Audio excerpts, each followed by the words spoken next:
রমজান শুরু হতেই অভিনেত্রী অপু বিশ্বাসের উদ্যোগ শুরু হয়ে গেল। গতকাল প্রথম রমজানের দিনই তিনি জানিয়েছিলেন সুখবর। তিনি দিয়েছিলেন 20% অফ তার লেডিস এবং জেন্টস বিউটি পার্লারে, যাতে এই রমজান মাসে সকলেই নিজের রূপচর্চা করতে পারে এবং তারপরে ঈদ যেন তাদের সুন্দর হয়ে ওঠে, এমনই একটা মনোচিন্তা নিয়ে তিনি 20% ডিসকাউন্ট দিয়েছে পুরো রমজান মাস জুড়ে। তবে দ্বিতীয় রমজানে তাকে দেখা গেল আবারও একটি বিশেষ কাজে। এবার ইফতারি সকলকে বিতরণ করলেন তিনি।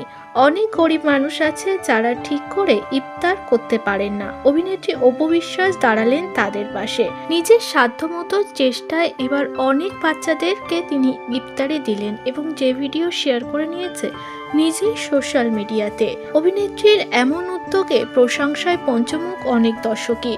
অনেকেই অভিনেত্রীকে সাধুবাদ জানিয়েছে। এভাবেই নিজের মতো সুন্দরভাবে নিজের জীবনটা বেছে নিক এমনই আশা দিয়েছে বাংলাদেশের বহু দর্শক।